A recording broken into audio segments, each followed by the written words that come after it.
Saudara-saudara sekalian, sebelum kita mulai session kita malam hari ini, mari kita tenangkan hati kita dan kita mau masuk ke dalam hadirat Tuhan. Dan kita mau buka pertemuan kita malam hari ini dengan tanda kebenaran Kristus. Atas nama Bapa dan Putra dan Roh Kudus. Amin. Selamat malam ya Bapa. Kami sungguh bersyukur Tuhan, kalau kami masih boleh ada sebagaimana kami ada sekarang. Kami percaya semuanya adalah bukti dari anugerah dan kemurahan-Mu dalam hidup kami. Sekali lagi Engkau tunjukkan bahwa Engkau Allah yang setia untuk kami. Di balik setiap ketidakpastian yang ada dalam dunia ini, satu hal yang kami pegang Tuhan, bahwa Engkau adalah Tuhan yang tidak pernah meninggalkan kami sedetik pun. Kami bersyukur karena janji-Mu sempurna untuk kami. Kami bersyukur karena Engkau tidak pernah ingkari janji-Mu dalam hidup kami.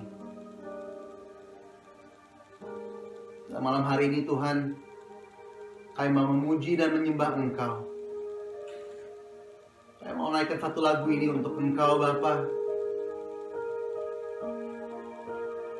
Sungguh karena Engkau telah setia dan selalu setia dalam hidup kami.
bagiku. Ku percaya janjimu ajaib, terukir dalam kehidupanku. Ku berserah di dalam kekuatanmu. Ku percaya, ku berserah di dalam kekuatanmu. Ku percaya,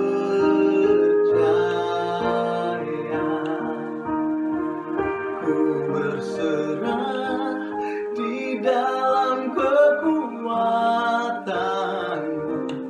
Ku percaya.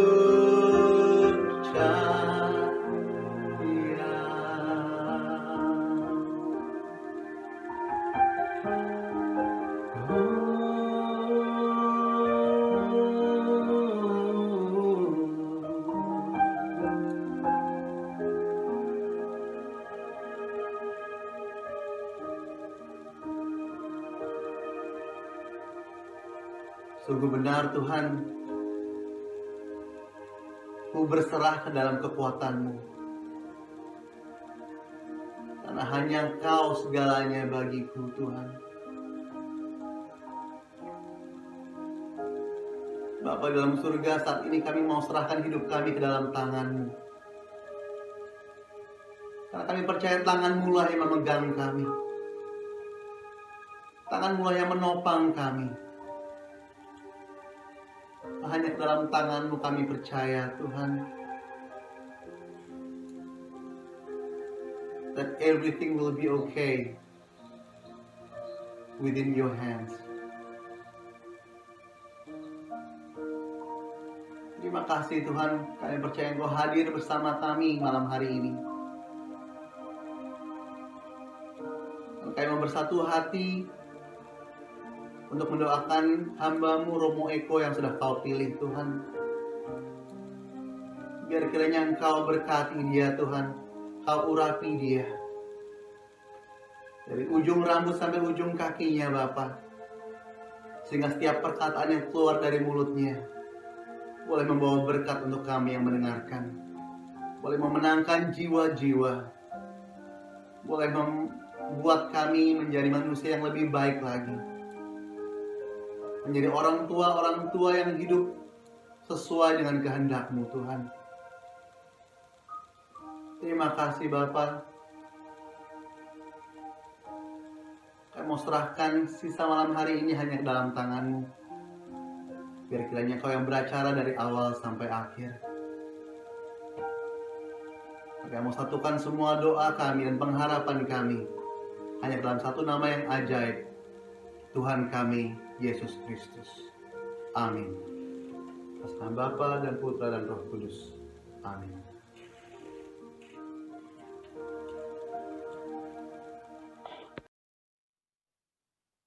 Oke, latar belakang tema pada malam hari ini, temanya adalah mendampingi hidup beriman anak-anakku. Setiap keluarga punya masalahnya masing-masing untuk membesarkan anak-anak, terutama anak-anak yang sedang meranjak dewasa. Jadi kita ada sharing dari teman kita, Siska dan Agus. Mungkin ini salah satu kendala yang kita bisa renungkan yang mereka hadapi untuk membesarkan anak-anak yang sedang dalam masa remaja. Mari kita simak sharing dari Siska dan Agus.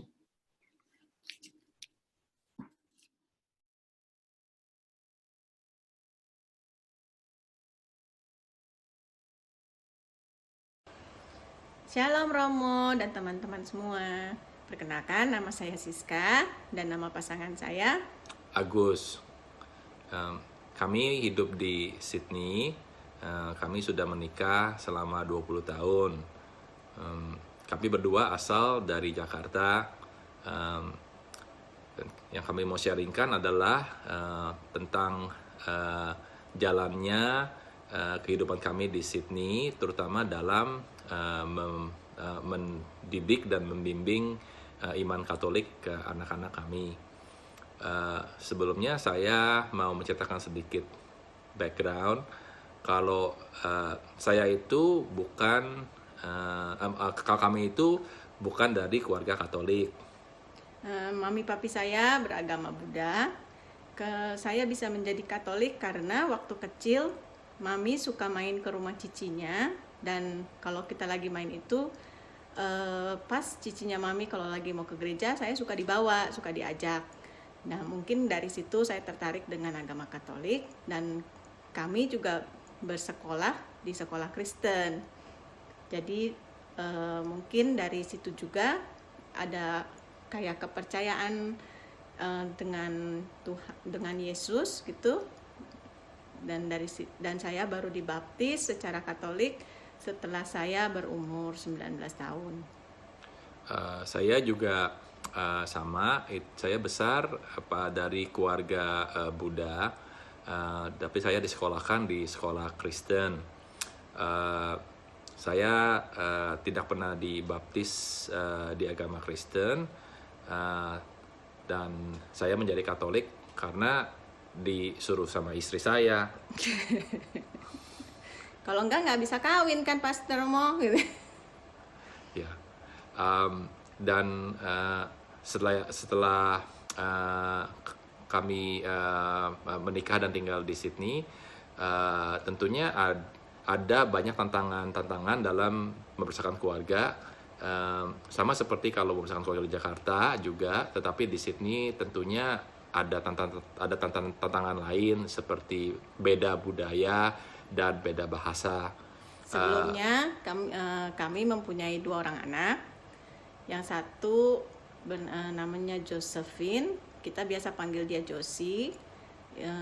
Josie umur 18 tahun, dan Keaton umur 15 tahun. Ya,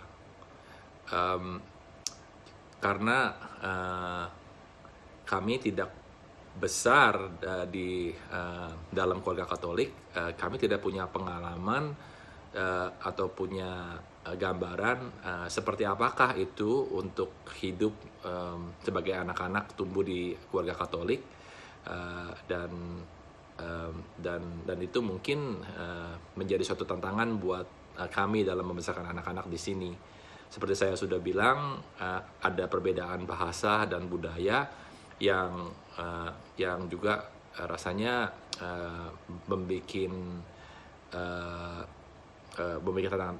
membuat tantangan itu lebih sulit lagi. Waktu anak-anak kecil, anak-anak kita sudah dibaptis dari lahir, dan kita bawa mereka ke gereja Katolik berbahasa Indonesia, dan mereka mau ikut sekolah minggu, tapi lama-kelamaan jadi makin sulit karena anak-anak kami itu tidak berbahasa Inggris, tidak berbahasa Indonesia. Walaupun mereka mengerti sedikit-sedikit, tetapi kebanyakan mereka hanya mau berbahasa Inggris. Jadi akhirnya rasanya makin sulit, dan buat mereka makin bosan untuk duduk mendengar misa dalam bahasa Indonesia, dan pada akhirnya mereka jadi kehilangan interest dan tidak mau ikut ke gereja. Karena Josie senang menyanyi, jadi waktu dia berumur 12 tahun, saya sarankan dia untuk ikut salah satu choir di sini, di dalam gereja kami. Dan dia mau, dan dia ikut melayani dalam choir itu. Tapi sejalan dengan waktu dan bertumbuhnya dia menjadi teenager, dia kayaknya kehilangan interest juga, karena teman-temannya dalam choirnya itu kalau berbicara dalam bahasa Indonesia. Jadi dia tuh nggak mengerti, dan dia kayaknya merasa terasingkan. Jadi dari situ dia nggak mau lagi untuk ikut choirnya, dan dari situ dia stop, dan sampai sekarang dia nggak mau lagi ikut pelayanan dan tidak mau ke gereja lagi. Salah satu penyebabnya Josie juga tidak tertarik untuk ke gereja atau ikut kegiatan atau pelayanan di gereja adalah Josie tidak begitu percaya dengan iman Kristen atau iman Katolik. Sedikit banyak saya rasa penyebabnya adalah dari pergaulan dengan teman-temannya di sekolah. Mungkin ini salah satu yang jadi penyebabnya juga, karena kami tidak memasukkan Josie di sekolah Katolik. Waktu itu saya memilih sekolah yang lebih berfokus di akademik, dan saya pikir kita bisa membimbing iman Katoliknya itu dari rumah dan dari gereja. Ini sih menurut saya akankah lebih baik kalau sebenarnya Josie itu kita sekolahkan di sekolah Katolik. Anak saya yang kedua kita sekolahkan di sekolah Katolik di sini, dan saya lihat dia lebih ada imannya dalam agama Katolik, dan dia masih mau untuk ke gereja dan membantu di gereja kalau ditugaskan jadi putra altar. Saya rasa sekian dulu yang kami bisa sharingkan dari pengalaman hidup kami dalam membesarkan anak kami di Sydney dalam iman Katolik. Terima kasih. Terima kasih. Terima kasih Siska dan Agus untuk sharing pada malam hari ini. Sebelum masuk ke pengajaran, mari kita siapkan hati dan kita akan memuji dan memuliakan Tuhan dengan satu lagu lagi.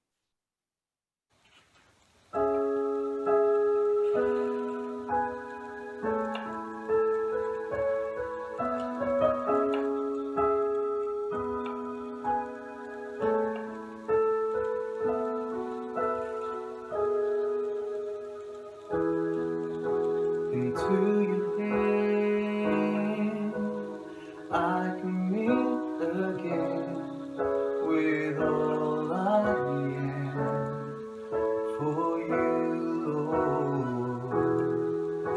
You hold my world in the palm of your hand, and I am yours forever.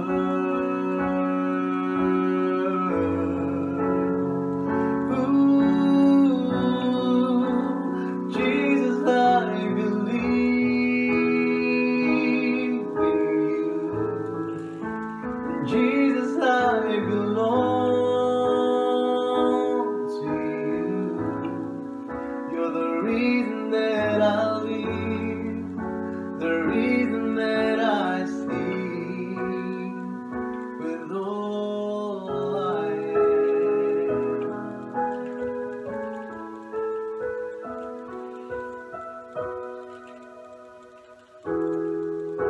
I'll walk with you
Terima kasih Niko dan Karina.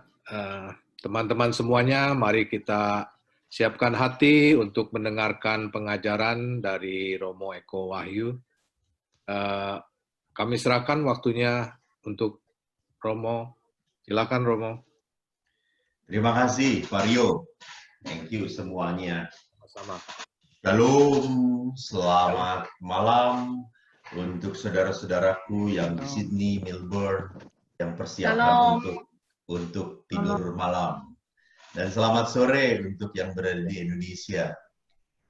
Terima kasih bahwa saya diundang di dalam pendalaman iman. Terutama mengenai tema mendampingi iman anak-anakku yang tidak mudah, tidak gampang. Tadi bagaimana kita sudah mendengar juga sharing singkat dari Bapak Agus dan Ibu Siska. Mempunyai anak, bagaimana mereka disekolahkan, pergaulan, itu ada efek. Ada efek kepada anak. Dan lihat bahwa Bapak Agus dan Ibu Siska tidak mempunyai latar belakang Katolik, lalu karena ke rumah saudaranya tertarik diajak, dan akhirnya Ibu Siska menjadi seorang Katolik, tertarik dengan iman Katolik. Bapak Agus bukan tertarik pertamanya pada iman Katolik, tetapi tertarik pada Ibu Siska. Jadi karena tertarik kepada Ibu Siska, jadi Katolik gitu. Jadi apa yang saya mau katakan bahwa beriman itu dengan cara apapun. Tuhan memanggil setiap orang itu dengan cara apapun. Jadi pertumbuhan iman pun terjadi, terutama jangan pernah lupa lewat peristiwa demi peristiwa. Itu yang menumbuhkan iman kita. Jadi pertumbuhan itu bisa pertumbuhan maju, bisa juga pertumbuhan mati gitu ya. Jadi belum tentu bahwa setiap peristiwa demi peristiwa itu membuat perkembangan iman kita lebih tambah, belum tentu. Karena ada peristiwa demi peristiwa yang membuat kita makin lama makin tidak percaya kepada Tuhan. Bisa juga, terjadi juga. Oleh karena itu, ini adalah kesempatan terbaik bagi kita untuk berbicara bagaimana mendampingi iman anak-anak kita. Apalagi tadi Bapak Rio mengatakan bahwa ini kebanyakan keluarga muda yang masih punya anak kecil-kecil, katakanlah masih bisa didampingi gitu ya. Kalau sudah high school itu kan susah banget gitu ya. Senangnya melawan kontra. Dan saya pun senang sekali sharing tentang mendampingi iman anak-anak. Kenapa?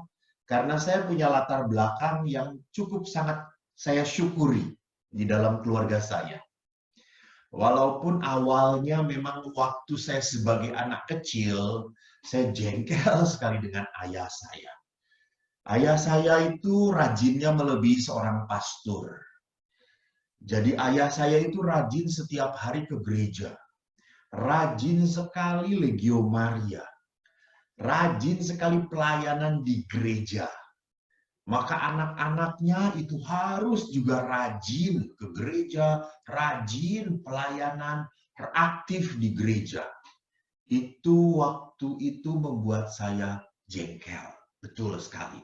Membuat saya enak. Membuat saya harus menghentikan kesenangan-kesenangan saya. Apalagi kalau hari Minggu, saya ingat sekali jam 11.30 itu ada film favorit saya. Waktu saya SD, Jungle Gyms. Saya suka sekali film itu. Tapi kalau udah jam 11.30, ayah saya langsung berkata, "Kok, Legio, Legio, ayo, Legio." Tidak pernah saya selalu tersenyum, "Ayo kita Legio." Tidak pernah. Saya selalu cemberut. Bibir saya selalu monyong sampai bisa diberi pita bibir saya ini. Tetapi rupanya buahnya baru saya panen setelah saya dewasa. Setelah adik-adik saya dewasa pun akhirnya mensyukuri punya ayah yang begitu disiplin dalam hidup doa. Sungguh membentuk kami. Jadi saya punya ayah tidak membiarkan iman anak-anaknya berkembang liar. Ini bagus. Jadi saya mempunyai ayah yang membentuk iman anak-anaknya. Bukan tipe ayah yang membebaskan anak-anaknya, terserah. Kamu mau doa, terserah. Mau enggak doa, terserah. Saya bukan punya tipe orang tua seperti itu. Saya bersyukur. Bukan punya tipe orang tua yang senang disenangi anak-anaknya. Bukan. Tapi memang ayah yang mengerti kapan harus disiplin, kapan harus keras, dan kapan harus bernegosiasi. Oleh karena pembicaraan kita sedikit-sedikit tentang bagaimana tahap-tahapan, maka lebih baik saya memberikan sedikit paparan di dalam screen supaya saudara-saudaraku lebih mengerti apa yang ingin saya jelaskan. Jadi mendampingi iman anak-anak adalah tanggung jawab pertama dan utama dari setiap orang tua. Dalam ensiklik Gravisium Educationis, artikel ketiga dikatakan, orang tua adalah pendidik yang pertama dan terpenting. Jadi gereja menyadari bahwa peran orang tua tidak bisa digantikan, entah oleh pembantu, entah oleh guru. Enggak. Jadi jangan sampai Anda membiarkan, sekali lagi, anak Anda tumbuh liar. Jadi anak kita harus diarahkan, dibentuk imannya. Kenapa? Karena iman itu dasar. Ingat, anak ini akan membangun pola hidupnya, moralitasnya, mentalitasnya, semangatnya, kepercayaannya dari apa? Dari iman, dari iman. Maka kalau dasarnya saja tidak jelas gitu ya, imannya sebagai dasar ini tidak kokoh kuat, maka mentalitas, moralitas, estetika, etikanya pun tidak akan pernah terbentuk. Mana mungkin bangunan akan kokoh kuat kalau dasarnya tidak kokoh kuat. Maka gereja mengatakan orang tua adalah pendidik pertama dan terpenting bagi setiap anak. Bahkan kalau kita berguru kepada kitab suci, mari kita lihat Injil Lukas. Saya hanya baca dalam kerangka memperlihatkan tanggung jawab pertama dan penting ini. Lukas bab 2 sebetulnya ayat 21 sampai dengan 40. Tetapi mari kita lihat beberapa ayat saja. Ayat 21. Ketika genap 8 hari dan ia harus disunatkan, ia diberi nama Yesus, yaitu nama yang disebut oleh malaikat sebelum ia dikandung oleh ibunya. Dan ketika genap waktu penantian, pentahiran menurut hukum Taurat Musa, mereka membawa dia ke Yerusalem untuk menyerahkannya kepada Tuhan. Seperti ada tertulis dalam hukum Tuhan, semua anak laki-laki sulung harus dikuduskan bagi Allah. Dan untuk mempersembahkan korban menurut apa yang difirmankan dalam hukum Tuhan, yaitu sepasang burung tekukur atau 2 ekor anak burung merpati. Dan setelah selesai semua yang harus dilakukan menurut hukum Tuhan, kembalilah mereka ke kota kediamannya, yaitu kota Nazaret. Anak itu, Yesus, bertumbuh besar dan menjadi kuat, penuh hikmat, dan kasih karunia Allah ada padanya. Bukan hal kebetulan bahwa selama 30 tahun Yesus berada bersama Maria dan Yosef. Jadi lihat, rencana Allah untuk menyelamatkan manusia itu tidak instan, tidak langsung jadi. Enggak. Yesus pun berproses untuk menjadi manusia. 30 tahun di tangan siapa? Di tangan ayah dan ibu yang sangat-sangat baik sekali. Memang tidak banyak sekali yang dituliskan di dalam kitab suci tentang masa kecil Yesus. Namun kalau kita lihat jadinya Yesus seperti apa, pasti kita bisa mengerti bagaimana Yesus dididik. Bukankah demikian? Kalau kita melihat seorang anak yang tidak punya sopan, seenaknya sendiri, bertamu tanpa permisi, duduknya di atas kaki ngangkang seperti ini, kita bisa mengerti anak ini dididiknya di hutan belantara. Jadi lihat bahwa 30 tahun dikatakan di dalam kitab selama 30 tahun apa yang terjadi? Anak itu bertambah besar, semakin kuat, penuh hikmat, dan kasih karunia Allah ada padanya. Jadi lewat kata-kata itu saja, kita sudah bisa mempunyai bayangan betapa cinta Maria dan kedisiplinan Yosef membentuk Yesus. Jangan kita bayangkan, Anda langsung ngomong, namanya Yesus kan Tuhan. Halo, Yesus sungguh manusia dikala berada bersama Maria dan Yosef. Ingat, dalam teologi gereja Katolik, Yesus tidak pernah pura-pura jadi manusia. Allah sungguh menjadi manusia. Inkarnasi itu berarti apa? Masuk ke dalam kedagingan, masuk ke dalam kemanusiaan.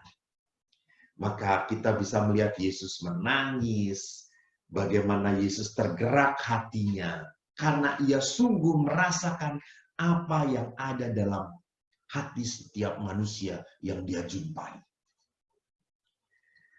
Nah, tantangannya sekarang itu apa?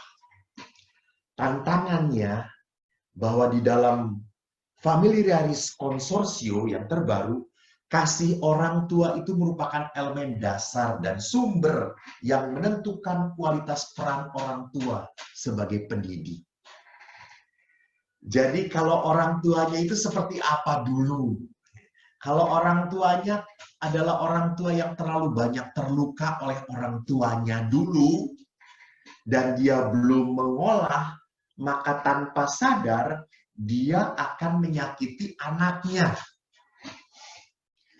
Tanpa sadar, di bawah sadar, itu akan menjadi sebuah pola.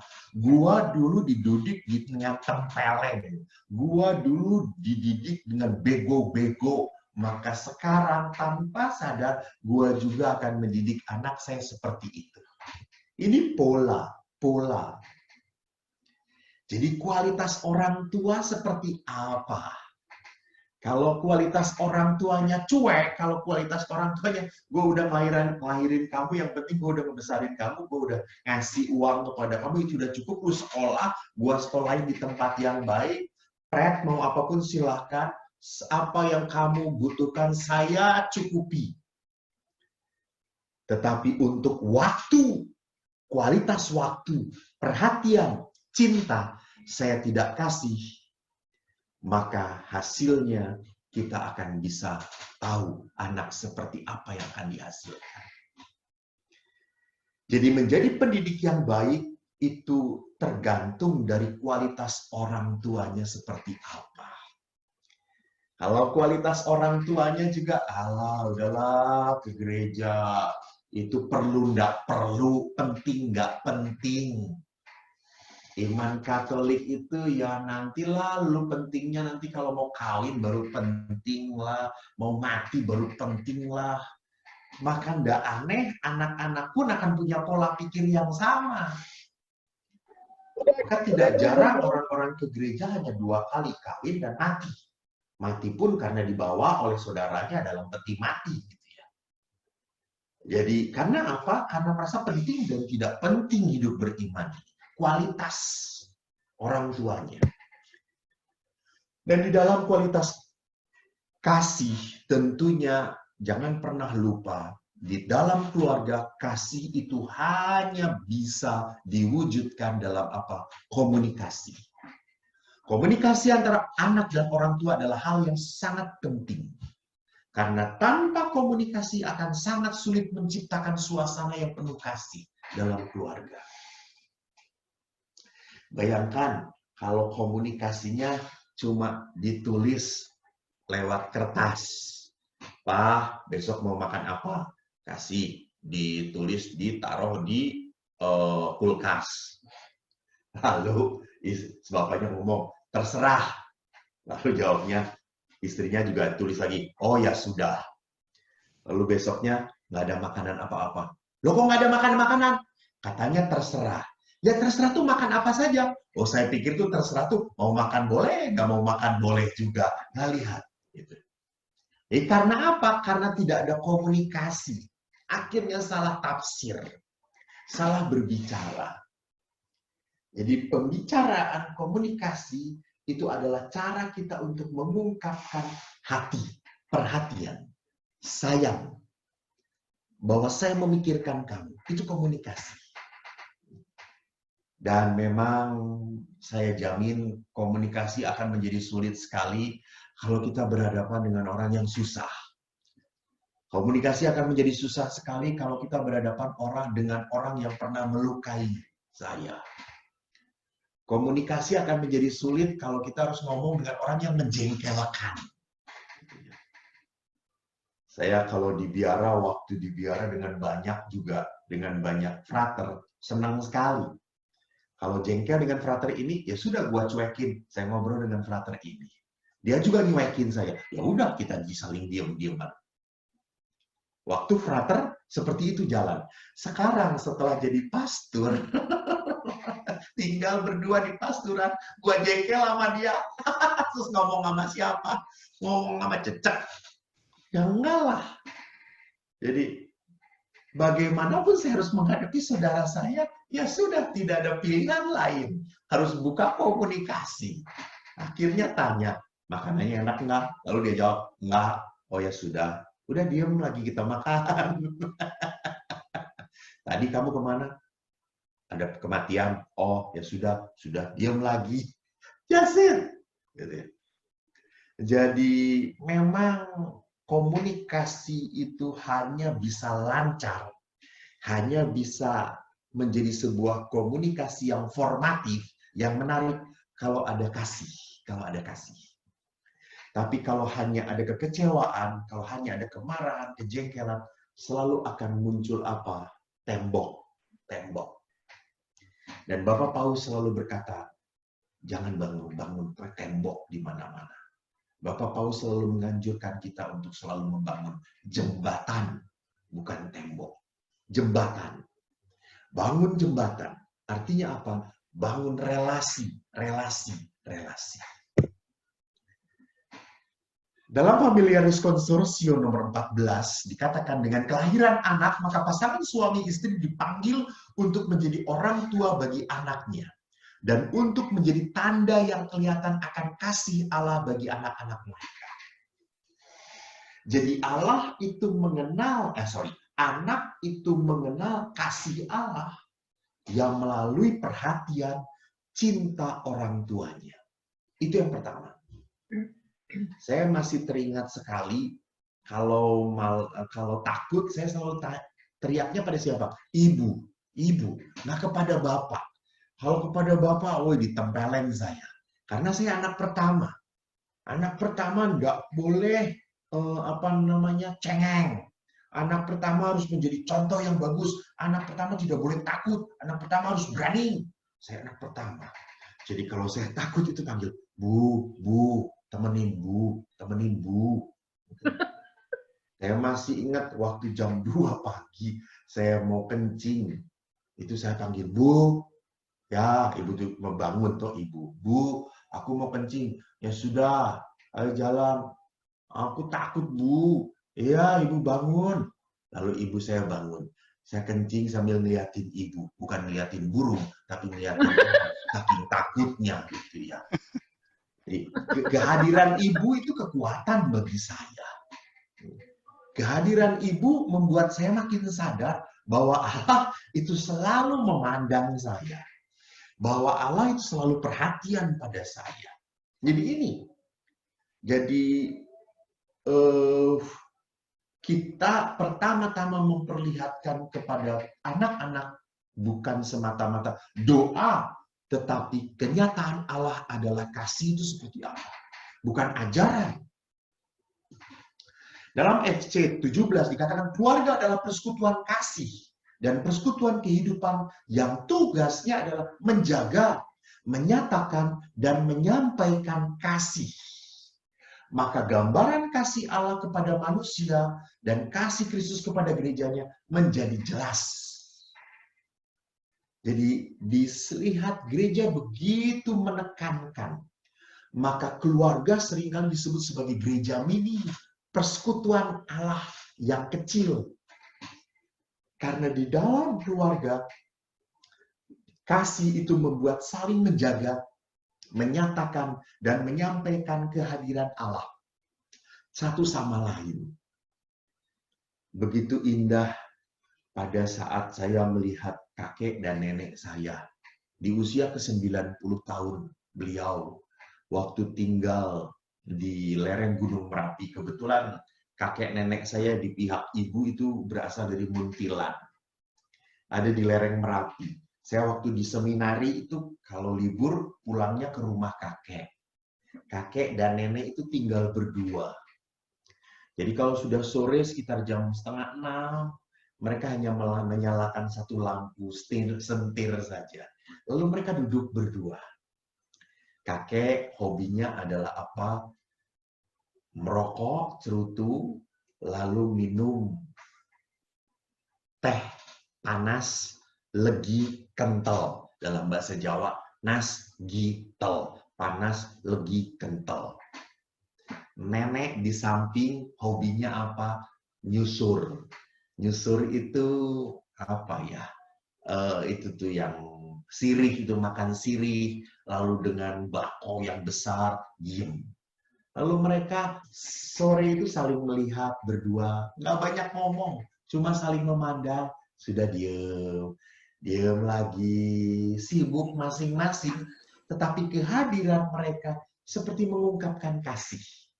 Jadi kalau kakek mau pergi, nenek langsung tanya, mau kemana? Dalam bahasa Jawa, atau Arab ngendi? Neng WC, melu po, gitu ya. Jadi dia selalu bertanya, mau ke WC, mau ikut apa? Gitu ya. Jadi sungguh menjadi sebuah kepedulian. Kalau kakek ada di depan, nenek ada di belakang sedang membuat misalnya masak air, kakek sedang di depan mendengarkan radio. 15 menit sekali saya itu mendengarkan. Kong, itu memanggil Eyang Kakung. Kong, dijawab dari jauh. Yo. 15 menit kemudian, Eyang Kakungnya panggil Yang Putri. Yang Ti, yo. Udah. Suara itu sudah menyatakan mereka saling memperhatikan satu sama lain. Itu lihat. Bahwa di tengah keluarga, kasih itu adalah tindakan yang kelihatan dari kehadiran Bapa, dari kehadiran Tuhan. Masalahnya adalah persoalan dalam hidup berkeluarga apa? Masalah cinta. Sebagian orang, ini di dalam surat gembala dari Bapak Paus yang lain, Amoris Laetitia berkata apa? Sebagian orang mencintai dengan cinta yang mementingkan diri sendiri. Mudah berubah-ubah dan cinta diri seorang anak yang egois. Sebuah cinta yang tak terpuaskan, yang berteriak atau menangis ketika gagal mendapatkan apa yang ia inginkan. Kadang-kadang yang lain mencintai dengan cinta remaja yang ditandai dengan permusuhan, kritik pahit, dan suka menyalahkan orang lain. Terjebak dalam emosi dan fantasi mereka sendiri. Orang-orang seperti itu mengharapkan orang lain mengisi kekosongan mereka dan memenuhi setiap keinginan mereka. Jadi hati-hati di dalam keluarga pun kadang-kadang ada orang tua yang cintanya nggak tumbuh berkembang. Cintanya seperti anak-anak. Jadi kalau marah, teriak, nangis, nggak suka. Atau cinta seorang remaja, hobinya ngeritik saja. Setiap pasangannya melakukan apapun selalu dicela. Gitu ya.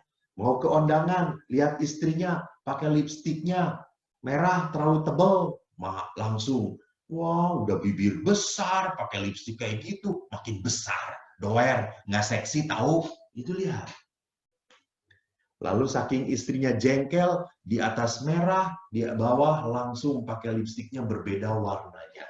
Lalu suaminya berkata, pakai lipstik kok kayak traffic light, beda-beda warnanya, gitu ya. Semua selalu dicela, gitu ya. Istrinya pun tidak mau kalah, kamu makin tua, bukan makin banyak rambutnya, malah makin botak aja, gitu ya. Terus semuanya disalahkan. Saya nggak menyindir ya Pak Rio, saya hanya mengungkapkan kenyataan saja. Jadi hati-hati, seolah-olah cinta remaja itu puas kalau sudah mengungkapkan apa yang menjadi unek-uneknya, apa yang menjadi kejengkelannya. Demi kepuasan.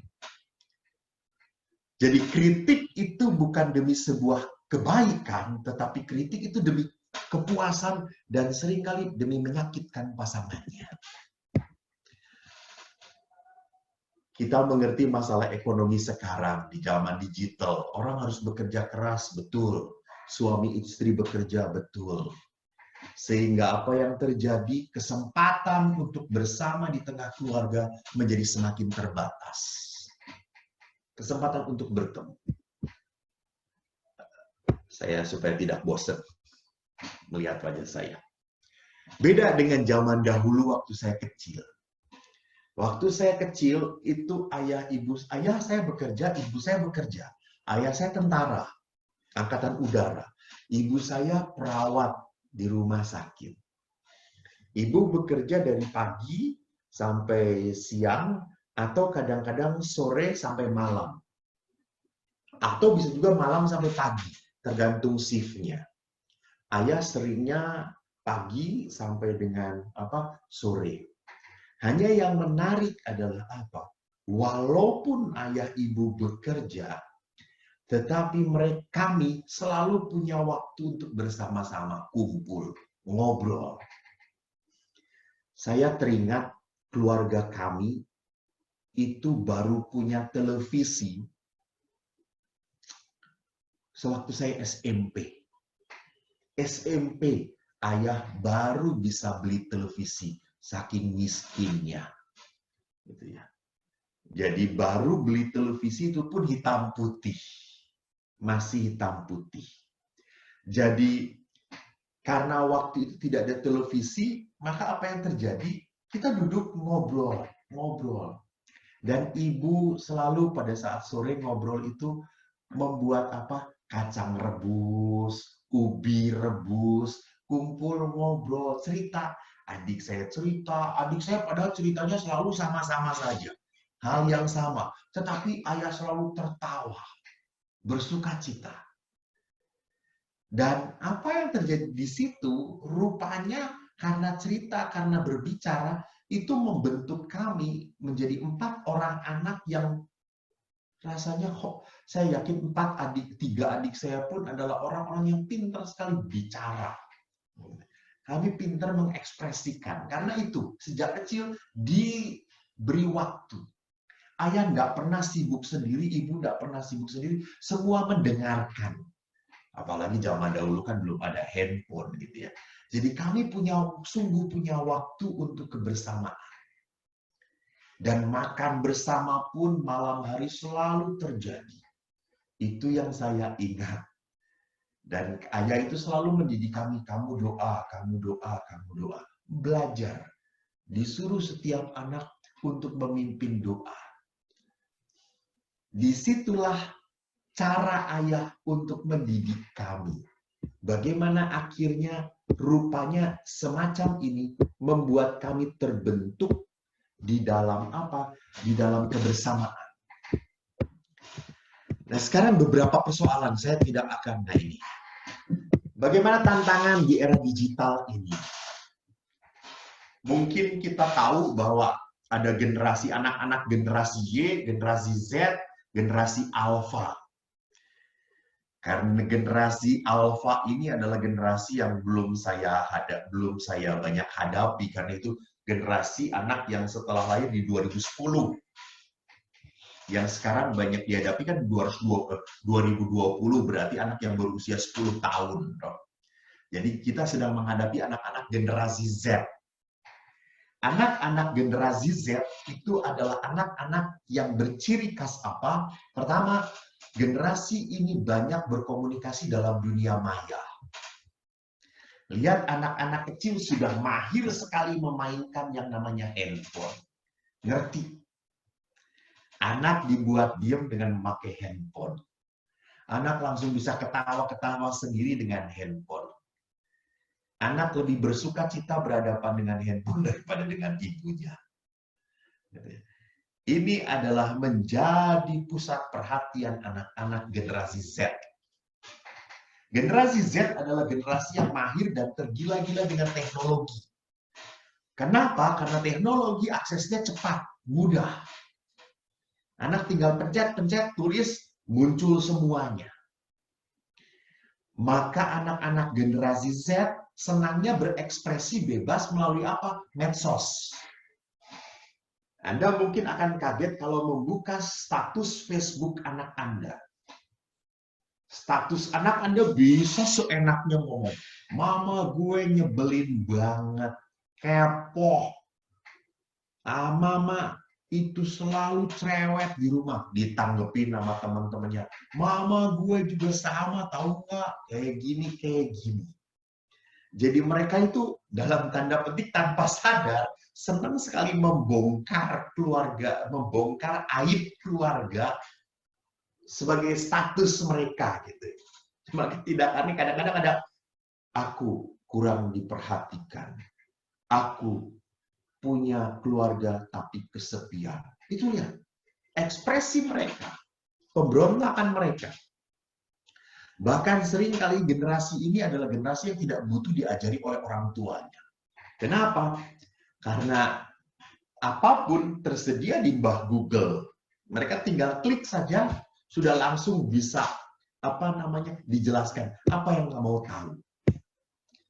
Dan generasi yang kita hadapi, generasi Z ini adalah generasi yang senang multitasking. Apa itu multitasking? Mereka bisa belajar, bisa baca buku, sambil ngedengerin headphone, sambil nonton film. Jadi 3 aktivitas mereka lakukan bersama-sama. Baca, dengerin, nonton. 3 hal yang berbeda. Bisa mereka lakukan bersama-sama. Nggak ngerti mana yang masuk, saya nggak tahu. Maka seringkali kalau saya melihat anak remaja belajar itu, dari jam 7 belajar sampai jam 8, yang dibuka tetap saja halaman itu. Karena mungkin di situ terus sibuk kemana-mana gitu. Belum begitu sambil makan makanan kecil, popcorn ataupun snack-snack gitu. Semua dia lakukan dalam waktu bersamaan.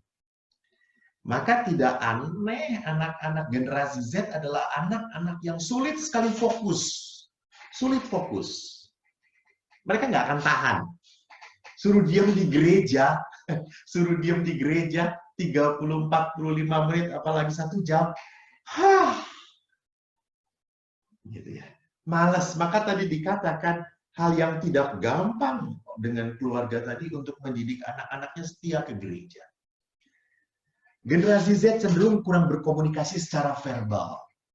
Jadi cenderung egosentrik, individualis, ingin serba instan, tidak sabaran, dan kurang menghargai proses. Dan progres tentunya. Kenapa? Karena di dunia insan segala apa yang dia mau sekali klik saja sudah langsung ada. Apalagi kalau sinyalnya bagus, mereka langsung cepat mengakses apapun. Maka generasi Z kurang pandai bersosialisasi, kurang pandai berempati.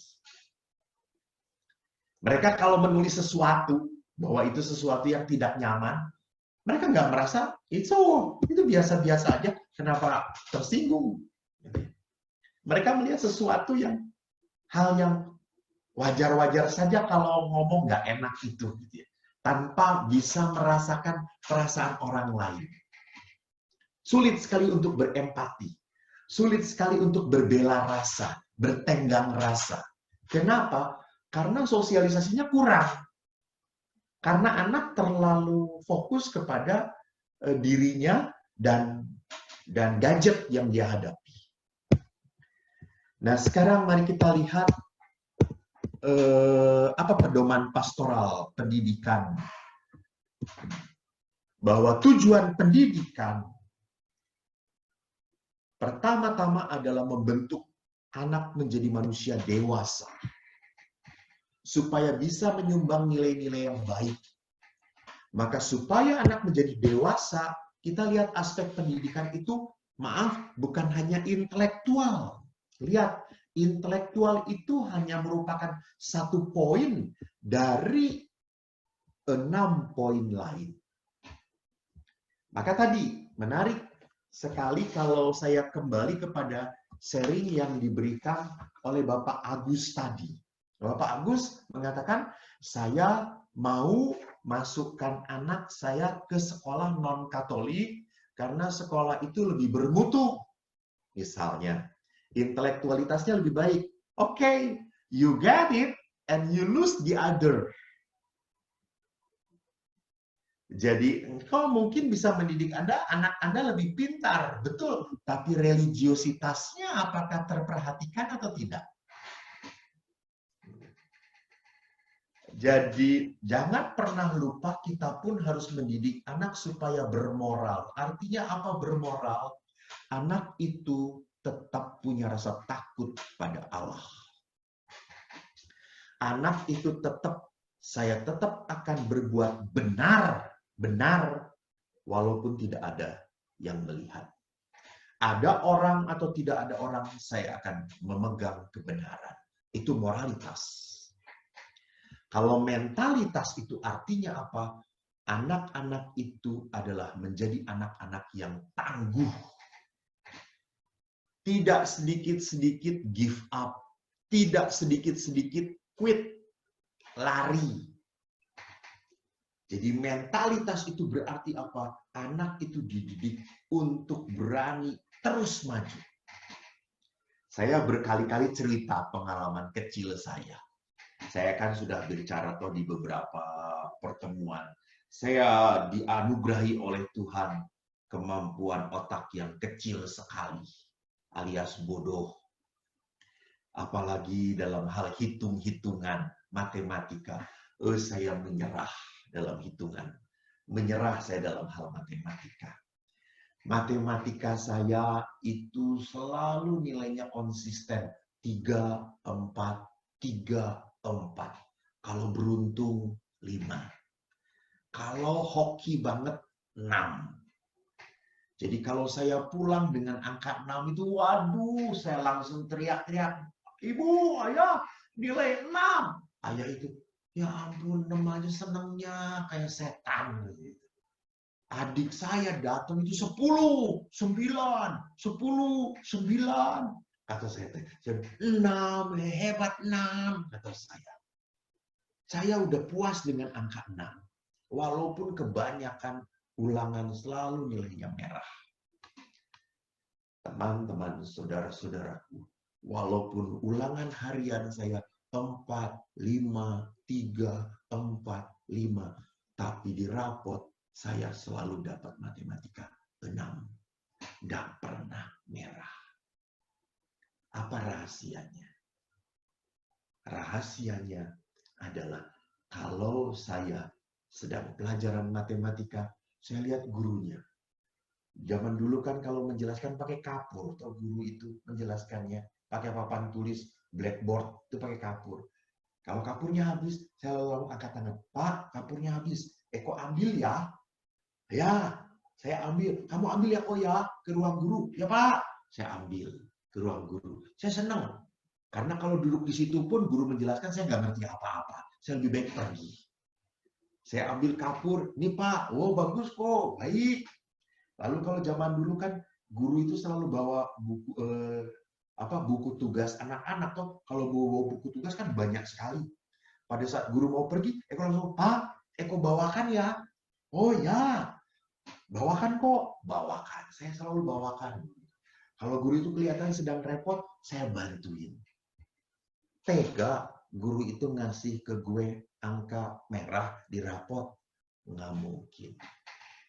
Guru itu ngelihat, si Eko bodoh tapi baik, ya sudahlah, 6.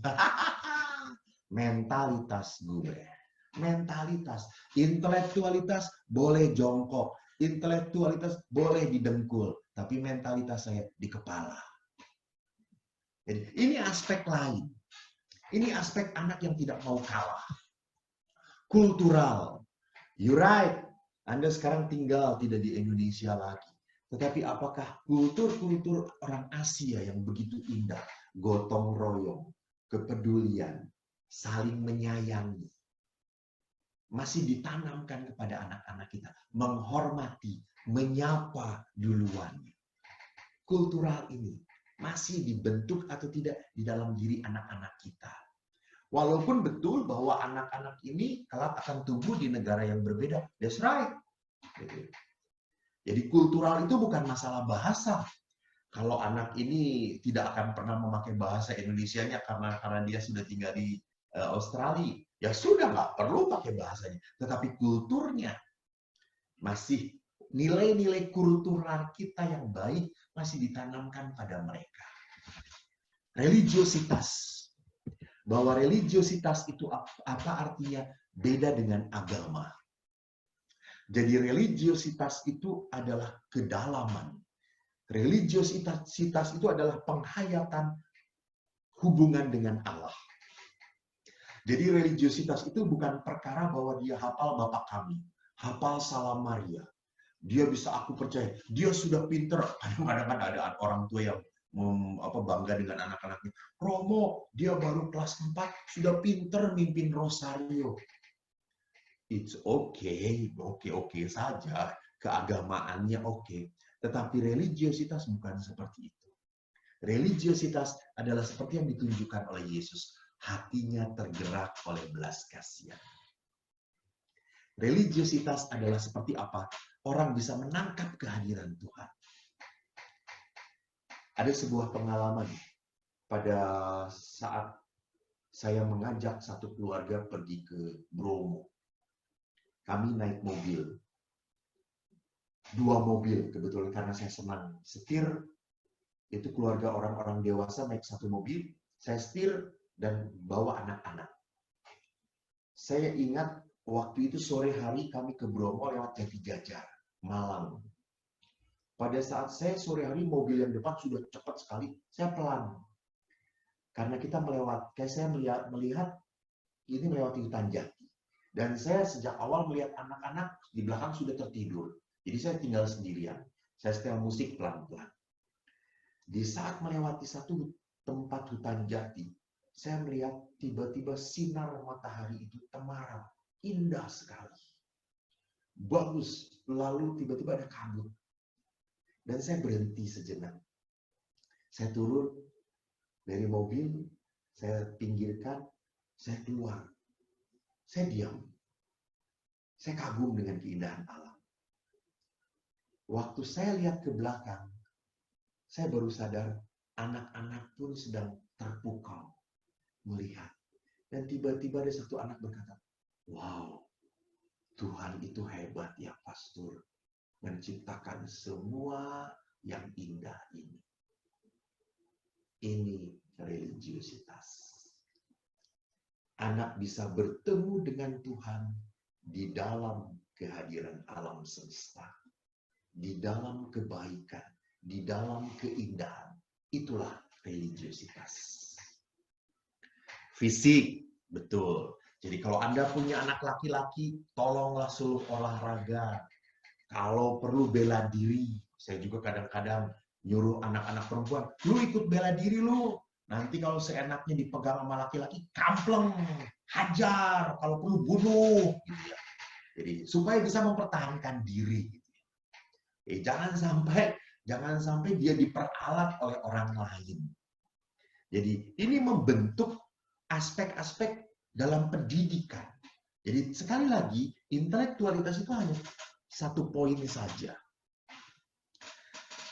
Kitab Hukum Kanonik 795 mengatakan karena pendidikan yang sejati harus meliputi pembentukan pribadi manusia seutuhnya yang memperhatikan tujuan akhir dari manusia dan sekaligus kesejahteraan umum dari masyarakat, maka anak-anak dan kaum muda hendaknya dibina sedemikian sehingga dapat mengembangkan bakat-bakat fisik, moral, intelektual secara harmonis.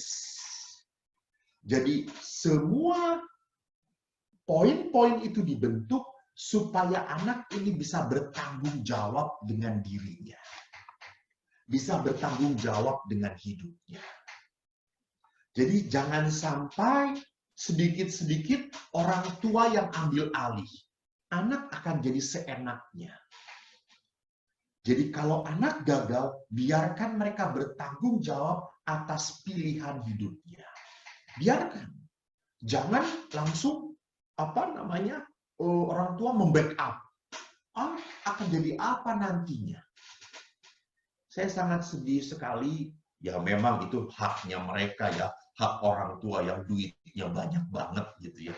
Ada anak yang mau usaha, mama aku mau usaha ini, buka usaha gitu ya.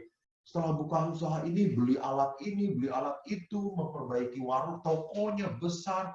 Tak lama kemudian tutup. Pindah usaha lagi. Ya orang tuanya sih hebat karena dia punya. Kasih. Tapi pertanyaannya apakah anak ini akan bertanggung jawab atau tidak? Jadi anak-anak sekarang itu terlalu dibelai oleh fasilitas. Jadi karena semuanya sudah tercukupi, maka anak ini kurang semangat untuk fight. Maunya apa? Maunya kalau usaha langsung dapat konsumen yang banyak, langsung dapat untung yang besar. Mimpi.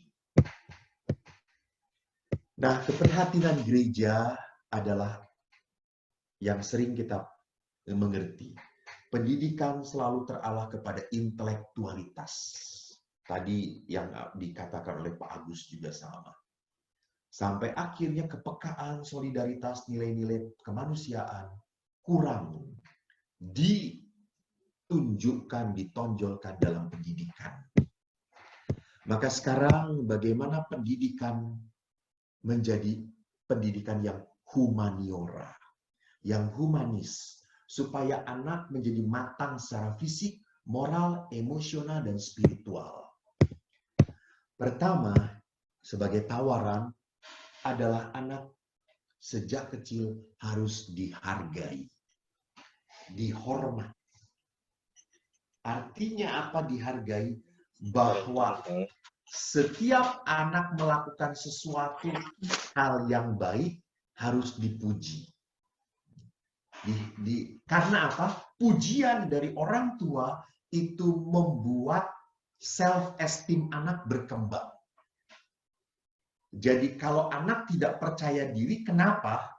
Jangan-jangan orang tuanya tidak pernah mengakui, tidak pernah menghargai.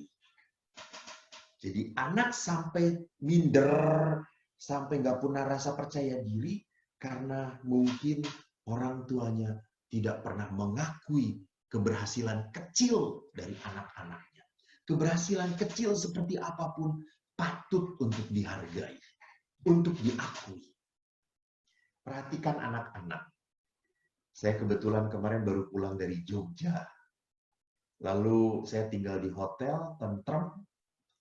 Pas di tentrem itu lihat beberapa anak dengan keluarganya berenang. Lalu ada anak kecil. Anak kecil ini mau mencoba loncat dari pinggir kolam ke atas. Papa lihat aku, gitu ya. Untung papanya baik banget gitu. Papanya ngeliatin, lalu anaknya loncat, pure, hore, pinter, dede bagus. Wow, that's good.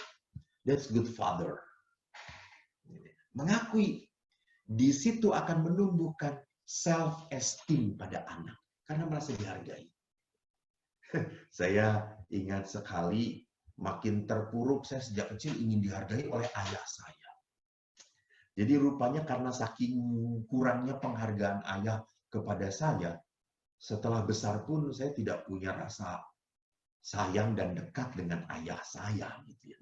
Karena sejak kecil tidak pernah penghargaan. Ayah selalu menghargai adik-adik saya yang pinter.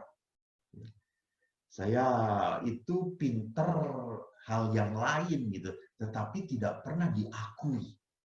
Maka sosok orang tua, jangan pernah lupa sosok orang tua adalah sosok Allah. Maka kalau sosok orang tua adalah sosok Allah, orang tua yang baik harus bisa mencari mutiara dari setiap anak. Anda punya 3 anak, tiga anak itu berbeda, punya kepribadian masing-masing. Yang satu diomongin pelan bisa nurut, yang satu diteriakin baru nurut, yang satu harus dikampleng baru nurut. Beda-beda, gitu ya. Jadi setiap anak punya karakternya masing-masing, punya mutiaranya. Sedih sekali waktu saya dibandingkan dengan adik saya, dibandingkan dengan tetangga saya, anak tetangga saya. Oh, saya sedih banget. Saya akhirnya merasa makin minder, merasa tidak berharga bagi orang tua saya. Saya teringat sekali kalau pagi-pagi itu suruh bangun jam 5, saya paling susah bangun. Dan ayah itu selalu goyang-goyang. Bangun, bangun, lihat anak tetangga, pagi-pagi sudah bangun, rajin. Udah sapu-sapu, udah pel, kamu masih tidur, ayo bangun.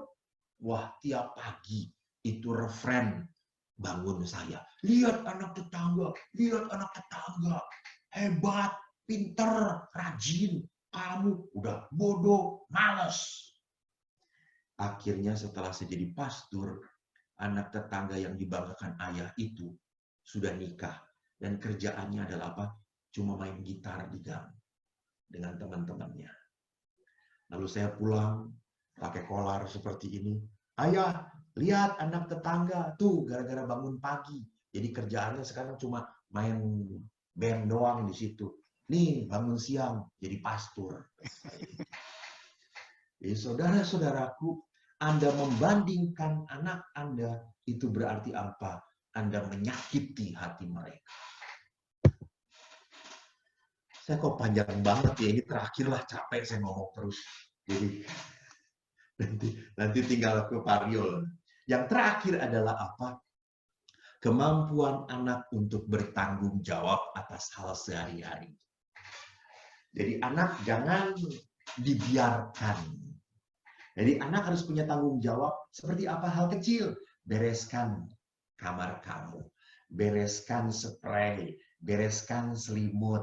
Itu tanggung jawab. Saya sejak kecil mempunyai tanggung jawab untuk apa? Punya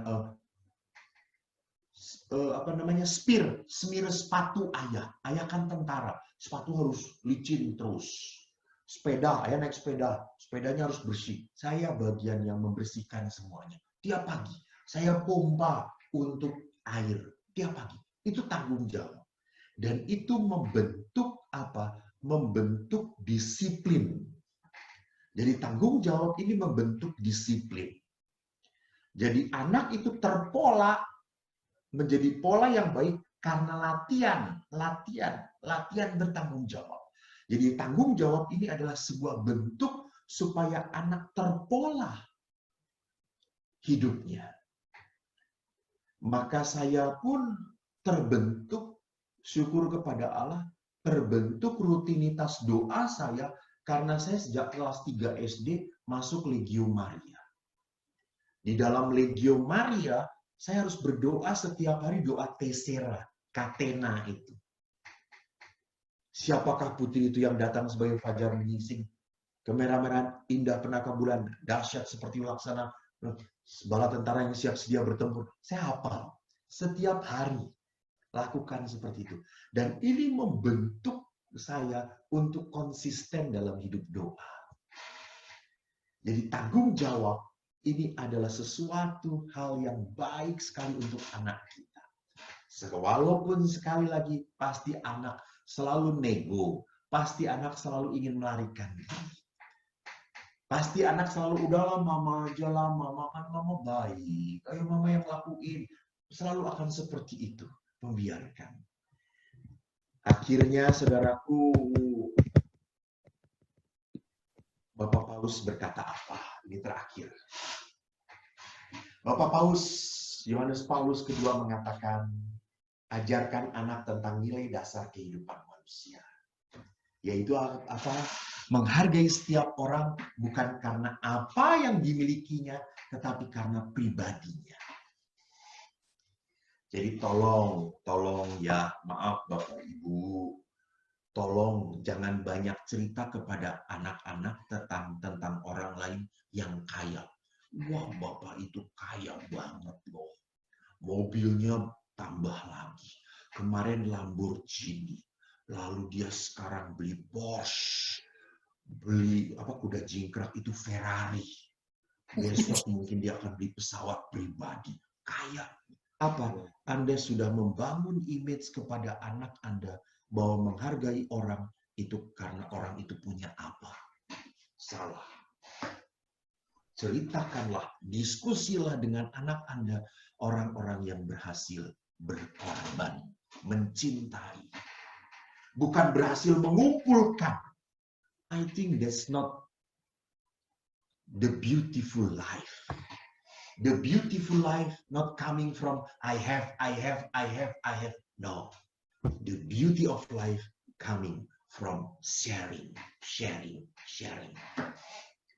Jadi ngobrollah dengan anak-anak orang-orang yang berhasil itu bukan karena banyaknya, bukan. Karena dia seringnya berbagi. Yang kedua, nilai keadilan dan kasih. Bagaimana orang tua memberi dengan sukacita. Apakah Anda, ya nggak tahu ya di mana namanya, di Australia itu apakah ada tukang parkir atau tidak, nggak tahu apakah ada pengamen atau tidak. Di Indonesia kan ada pengamen atau tukang parkir gitu ya. Apakah ngasih 5.000 ke tukang parkir kita menuntut kembalian? Kembaliin gitu ya. Kenapa sih? Apakah 5.000 itu akan membuat Anda miskin? Apakah 5.000 itu akan membuat dia kaya? Enggak juga tuh. Dan anak-anak akan melihat ketulusan. Bagaimana memberi pada saat orang Pak kembalian, udah enggak perlu, ambil saja, silakan, enggak apa-apa. Itu anak akan melihat. Ini kasih. Dan yang terakhir, Bapak Paus mengatakan rela berkorban demi kebahagiaan orang lain. Bagaimana saya belajar dari ayah. Waktu ibu hamil anak kedua, saya ingat ibu hamil besar dan ayah pulang kerja, ibu masih belum masak dan ibu sakit. Akhirnya ayah berkata apa? Ibu istirahat saja. Ayah yang akan masak. Lalu ayah mengajak saya waktu masih kecil, kok kamu bereskan ini itu. Jadi ayah mengambil alih tugas ibu.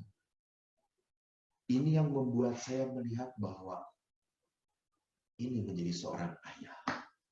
Tidak tegaan melihat pasangannya sibuk sendirian. Saudaraku yang terkasih, inilah bagaimana caranya membangun sebuah religiositas beriman kepada anak. Jadi religiositas itu bukan semata-mata membuat anak Anda menjadi pandai memimpin doa. Religiositas itu adalah membuat anak Anda semakin peka akan kehadiran Tuhan melalui orang-orang yang lemah, melalui alam semesta, dan terutama melalui keluarganya. Bapak Rio, demikian sharing saya. Semoga bermanfaat. Terima kasih. Terima kasih Romo Eko atas pengajarannya. Amin. Semoga semua teman-teman mendapatkan pengajaran yang baik dari Romo dan bisa mendapatkan berkat dari pengajaran Romo. Oke, kita masuk ke break 3 menit, jadi 1 lagu. Setelah itu kita akan masuk sesi tanya-jawab. Jadi selama break, kalau ada yang mau bertanya bisa memasukkan pertanyaannya di Zoom chat. Terima kasih.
Oke, kita masuk ke Q&A.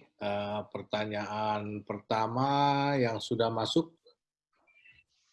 Pertanyaan pertama, bagaimana tips-tips untuk memperbaiki hubungan antara orang tua dengan anak remaja laki-laki yang sudah terlanjur jauh, walau serumah jarang komunikasi, agar hubungannya bisa dekat lagi?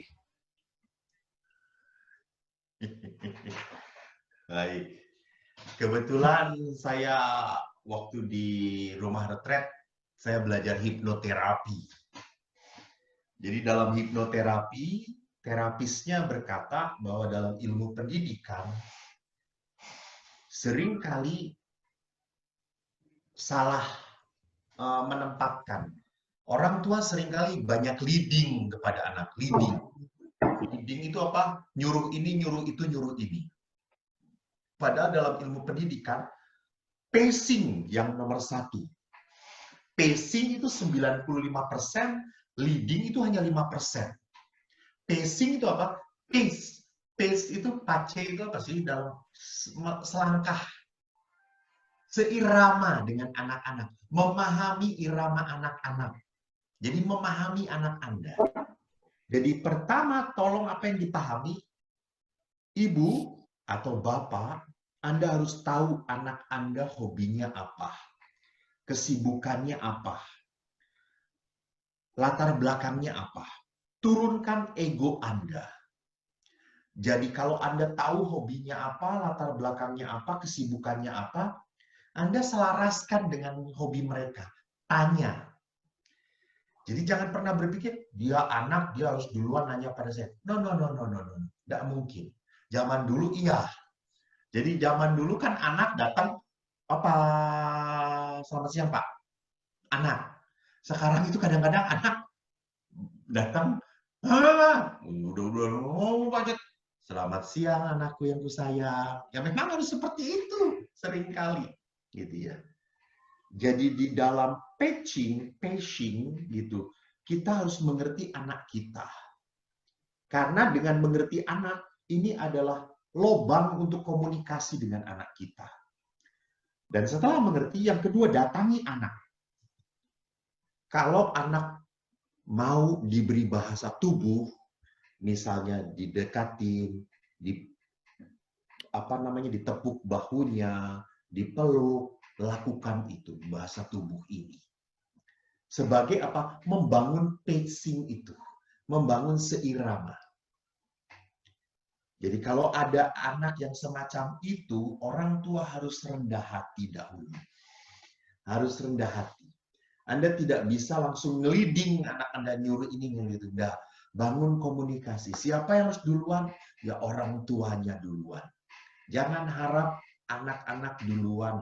Anak-anak itu mau ngomong pada orang tuanya nanti kalau butuh sesuatu, baru ngomong. Dan kita harus mengerti suasana anak. Kapan anak sedang tension gitu ya, sedang emosional dengan tugas sekolahnya, dengan macam-macamnya, kita nggak perlu terlalu ingin mendekati mereka, jangan.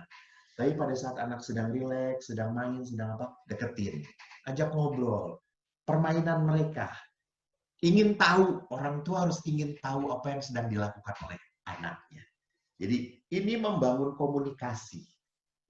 Di saat dengan chit-chat seperti ini, apa yang disukai oleh anak-anak bisa ngomong, nah baru ada keterbukaan.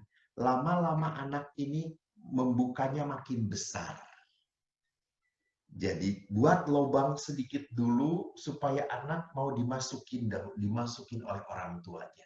Lama-kelamaan kalau dia udah merasa nyaman dengan orang tuanya, dia akan membesar dan akhirnya bisa ngomong apapun dengan orang tuanya. Semoga menjawab, Pak Rio.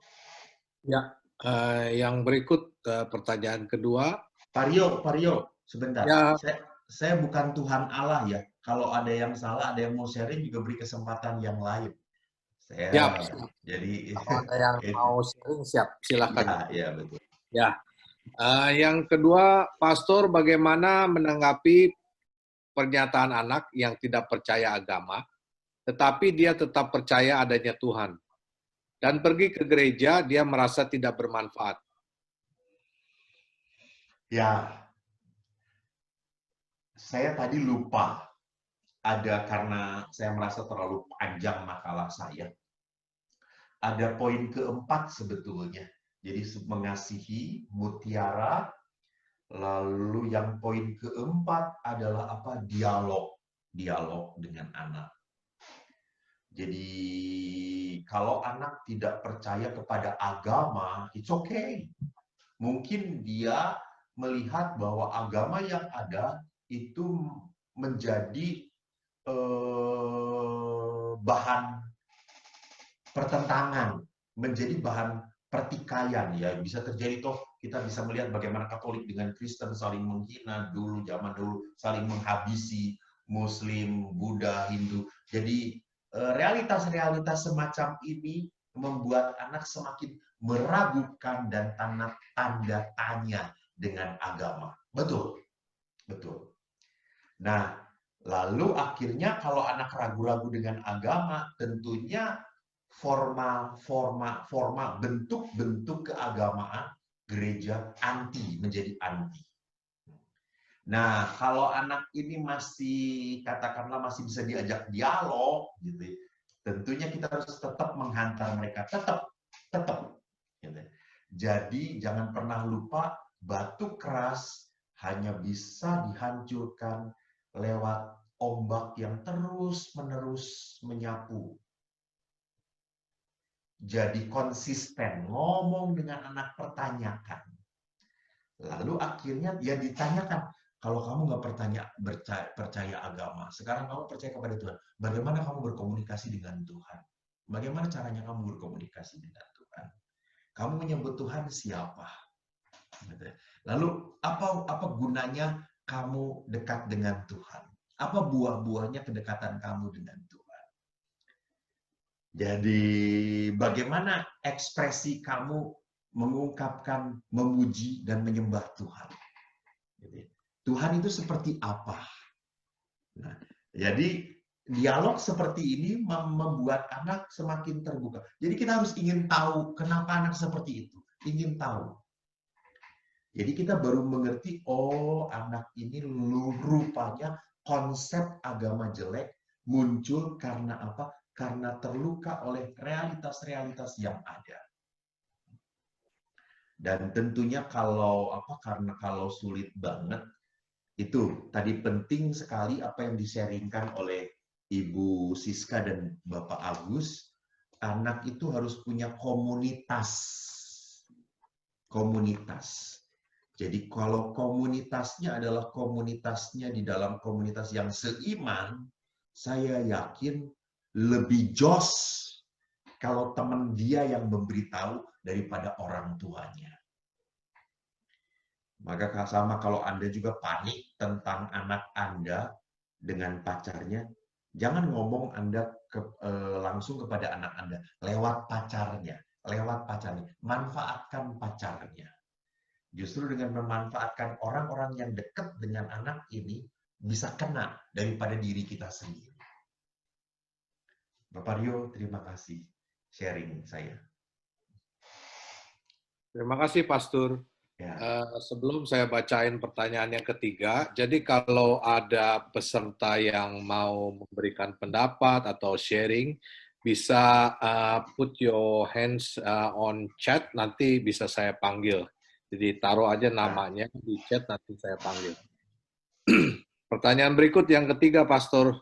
Dalam Amsal 13 ayat 24, siapa tidak menggunakan tongkat benci kepada anaknya, tetapi siapa mengasihi anaknya, menghajar dia pada waktunya. Untuk kondisi di Australia, kita tidak diperbolehkan untuk memukul atau menggunakan kekerasan. Sedangkan Alkitab memperbolehkan untuk memberi ajaran kepada anak kita. Bagaimana mensiasatinya, Pastor? Terima kasih. Emang cuma di Australia nggak boleh mukul, di Indonesia juga udah nggak boleh mukul. Itu zaman kita kecil ya, mau dihajar nggak apa-apa. Zaman sekarang juga tidak boleh memukul. Jadi seemosi apapun seorang ayah atau ibu, tidak boleh ada kekerasan fisik. Jadi saya masih ingat ada sebuah pepatah dalam bahasa Latin, fortiter in re, suaviter in modo. Keras dalam prinsip, tapi lembut dalam caranya. Itu berarti apa?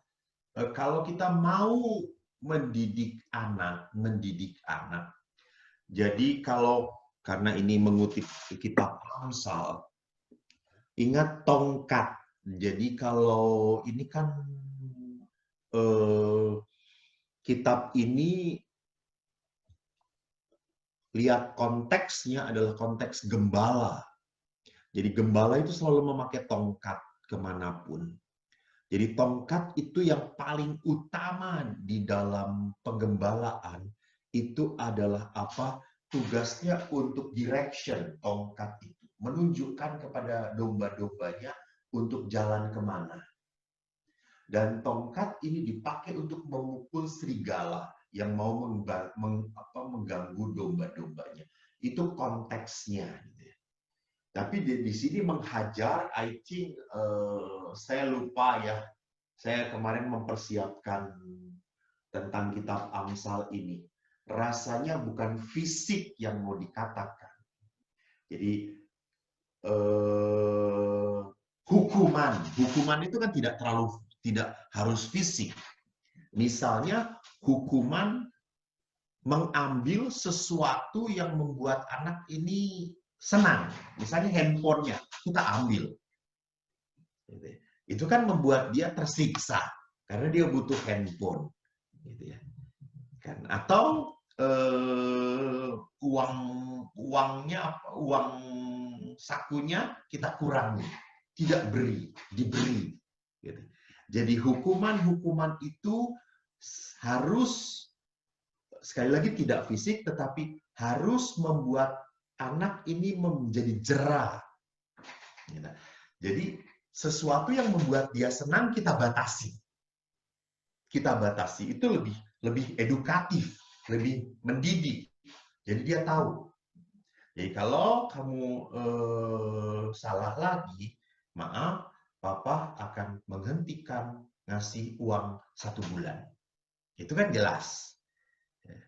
Jadi di situ, tapi ini pun harus diikuti oleh mamahnya, gitu ya. Karena jangan sampai papanya mengatakan, papa tidak akan mengasih uang saku. Lalu deketin mamanya, mama ngasih ya nanti setengah aja ya. Gitu ya. Jadi tidak jalan hukumannya. Jadi hukuman dengan anak harus konsisten, dipegang oleh bapak dan mamahnya. Jadi efektivitasnya, mensiasatinya adalah tadi, ambil sesuatu yang menjadi pusat kesenangan anak itu. Batasi, sehingga anak itu menderitanya bukan karena fisik, tetapi karena harus menahan, tidak bisa senang-senang gitu dengan barang, dengan apa yang dia mau. Terima kasih Pak Gil. Ya, terima kasih Pastor. Berikut pertanyaan yang keempat. Yang keempat, Bob. Itu yang kelima. Ya, terima kasih. Romo, bagaimana menjelaskan kepada anak-anak kita tentang LGBT? Terima kasih. Iya. Saya dengar bahwa LGBT ini akan menjadi sebuah gerakan yang membahayakan, gitu ya, membahayakan dalam artian orang menjadi bebas lagi, orang menjadi bebas dan akhirnya seenaknya. Memang kalau untuk menghadapi pandangan LGBT, kita harus tarik kembali kepada kitab suci. Kita harus tarik kembali kepada apa yang dimaksudkan oleh Tuhan pada saat menciptakan laki-laki dan perempuan. Jadi harus mulai dari sini. Jadi kalau kita membahas mulai dari kitab Kejadian bagaimana Allah menciptakan laki perempuan sebagai penolong yang sepadan satu sama lain, laki perempuan bukan laki-laki, laki perempuan. Gitu. Lalu juga bagaimana kita harus melihat bahwa sejarahnya LGBT, kenapa orang menjadi gay, kenapa orang menjadi lesbi, kenapa orang menjadi bisex, transgender dan seterusnya, karena salah satunya mungkin ada luka kehidupan. Jadi anak pun harus dimengerti bahwa LGBT itu bukan sexual experience. Jadi saya menyedihkannya bahwa seringkali LGBT itu semata-mata hanya menjadi sebuah sexual experience. Gue ingin ngerasain seksualitas dengan sesama jenis itu kayak gimana. Gitu. Jadi seringkali ini menjadi seksual itu menjadi segala-galanya. Kan LGBT muncul pertama-tama mungkin karena seksualitas menjadi prioritas, menjadi hal yang paling utama. Padahal di dalam perkawinan pun seksualitas adalah ekspresi cinta, ekspresi kasih. Bukan ekspresi kenikmatan. Karena orang mencari kenikmatan akhirnya muncul ini. Jadi ini harus dibicarakan. Memang anak muda harus berdiskusi bersama ya. Ya memang penting sekali kalau misalnya anak muda Anda ngomong bagaimana gereja memandang LGBT supaya mereka tahu. Jadi anak muda itu kalau banyak insight, good insight, akhirnya dia bisa memutuskan yang terbaik untuk dirinya. Good insight loh ya. Jadi silahkan kalau Anda punya komunitas ini, punya anak remaja, yang berpandangan LGBT-nya agak rada-rada minor, ya buatlah sebuah seminar yang mengundang ahli moral, ahli psikolog, lalu seorang katakanlah yang bebas, lalu bagaimana semua itu dipandang dari sudut pandang mereka, sehingga ini membuka wawasan anak-anak remaja. Jadi ini memang topik yang harus dibahas untuk anak-anak remaja. Betul, saya setuju gitu. Jadi kalau Anda tidak bisa menjelaskan, jangan dijelaskan. Harus orang-orang ahli yang menjelaskannya.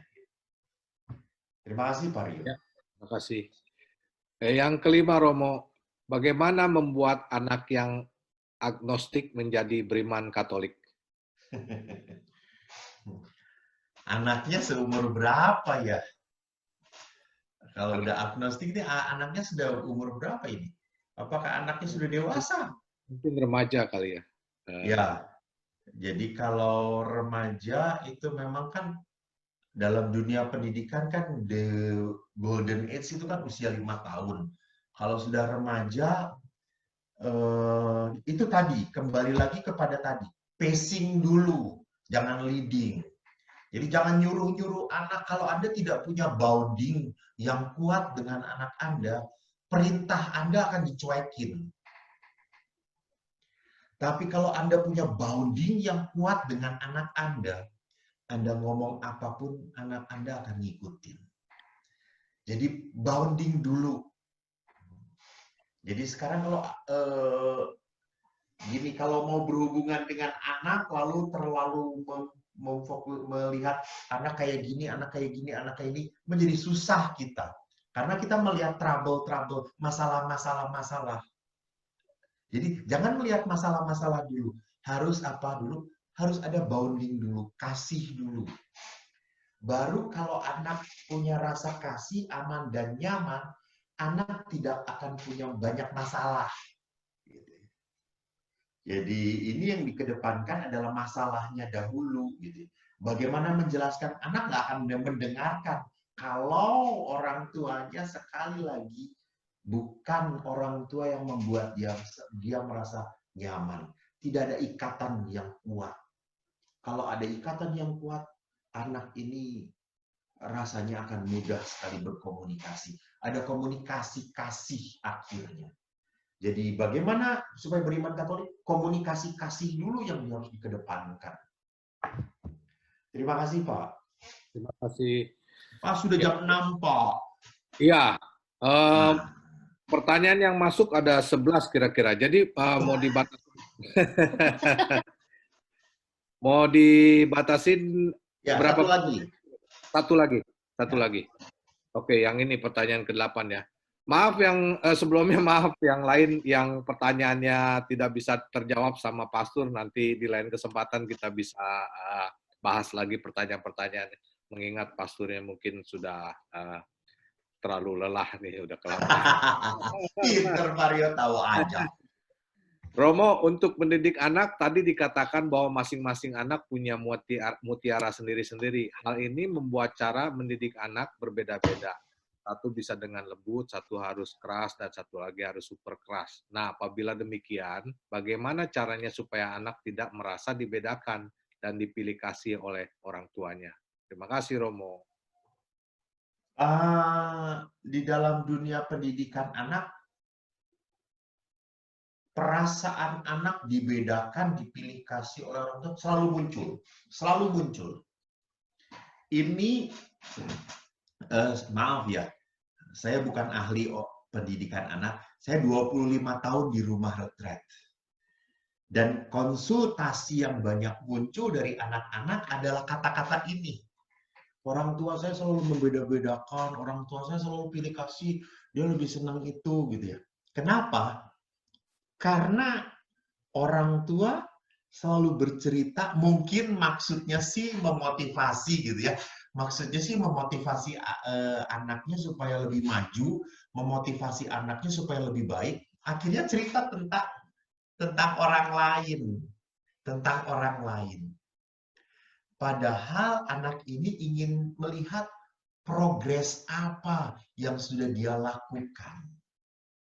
Jadi baik sekali dengan anak itu harus memperlihatkan progres anak ini. Nah, kamu baik loh. Lalu pada suatu saat dia melakukan, wih, kamu baik banget. Lalu pada suatu saat lebih bagus lagi, gila, amat baik banget. Papa puas, hebat. Itu progres. Jadi berceritalah dengan anak-anak tentang diri anak ini. Jadi pada saat bercerita anak kita mengajak mengapresiasi tentang anak tersebut tidak akan punya image yang sangat bahwa dia dibedakan, bahwa dia dipilih kasih. Jadi progres anak ini yang harus kita ceritakan. Jangan menceritakan kehebatan kakaknya, adiknya, atau orang lain. Itu akan membuat dia menjadi inferior, menjadi rendah diri, bukan rendah hati, rendah diri. Gitu ya. Bahwa orang tuanya, oh orang tua rupanya menghargai kayak gitu. Jadi tadi seperti tadi saya mengatakan, jangan pernah bercerita di depan anak bahwa kehebatan bapak ini sudah beli mobil baru, motornya Harley Davidson, punya 5, istrinya ada di mana-mana. Jangan seperti itu. Jadi seperti itu akan membuat image anak bahwa sukses, berhasil, itu berarti kamu harus seperti orang itu. No way. Terima kasih, Pak Rio. Maaf Romo, ada request dari host, pertanyaan bonus katanya. Bonus. Ini yang benar-benar terakhir. Boleh kan Romo, satu lagi? Satu terakhir. Bagaimana menanggapi anak yang kehilangan imannya karena doanya tidak terkabul? Karena sulit sekali untuk mereka mengerti bahwa God has a great plan in their failure. Ya, Failure. ya betul. Kalau di Australia ada retret tidak ya? Ada yang Ada, kalau kan? itu biasanya setahun sekali udah pasti ada ya. Ya, betul. Kalau ada komunitas lain yang mengadakan. Ya, nah itu dia. Jadi kalau menanggapi kehilangan iman gitu ya, anak mulai kecewa dengan Tuhan, ajak anak ini berdoa. Biarkan anak ini mengungkapkan kekecewaannya kepada Tuhan bersama orang tuanya.